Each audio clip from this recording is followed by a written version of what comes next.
So I'm going to make this video today is regarding how to place a suture, how to hold the needle holders, because it's not a real natural way to do it. So what most people seem that they want to do is hold it like scissors, which is like this, because we've always all held scissors since the time we're like in preschool, right? So it's kind of natural just to pick them up like this. So it's kind of natural on the same wavelength to pick them up kind of like this. But what you want is the index finger down here to kind of help guide and get finer control. So take your ring finger. I'm right-handed, so the ring finger on my right hand, obviously it'd be the left opposite if you were left-handed, right? So I put the ring finger in here and then the other two fingers like this. The middle finger I put right here, and then the forefinger I put at the towards the tip. So that being said, that's how you hold them. That being said, this is how you make a suture. We're just going to make this a simple interrupted and make it really easy. So I'm pretending that these two edges of the towel are skin edges, and we're suturing up laceration, an incision, or whatever. So I come through one side, pull this through, come through the other side, pull that through,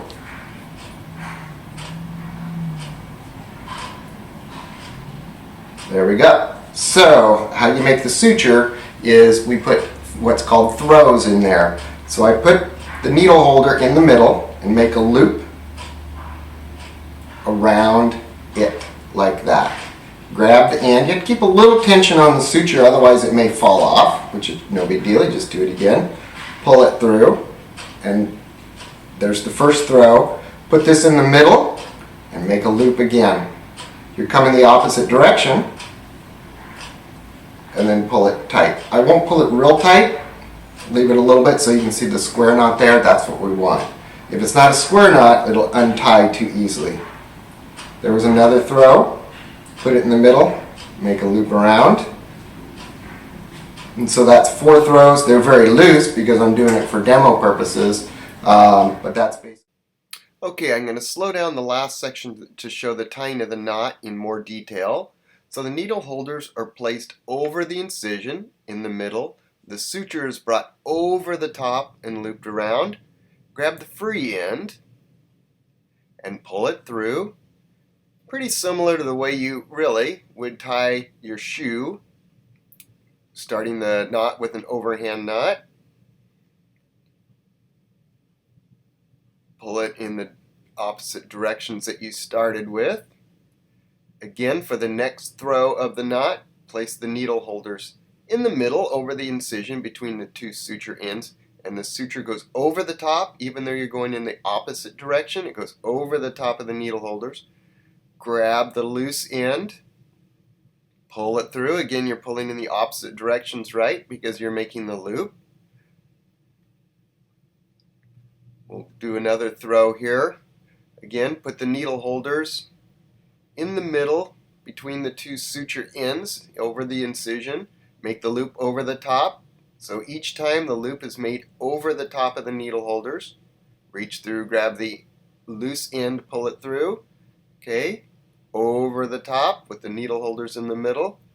Grab the loose end. So just the same thing repetitive for each throw of the knot. Put square knots on top of square knots. Another way to hold, this takes a little more practice, but instead of holding it like this, you can hold it like this. Palm of your hand and curl the fingers around like that, and you've got a little more dexterity because this index finger can be more towards the tip. You get a little finer control. So let's do this again, and I'll hold it the other way. It takes a bit more practice, but you get a little more finesse once you get it down. So I'm just going to repeat, make a simple interrupted.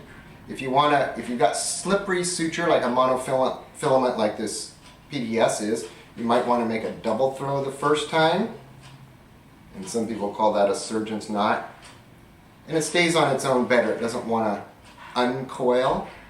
So I'll make that throw again. I did it a little bit fast. Put the needle holders in the middle over the incision and make the loop around it. Pull it tight in the middle, around, and pull it tight. I'll do one more just to make it 4 and then it's official. And again, I didn't pull it very tight. I think that is it. You can practice that on your own.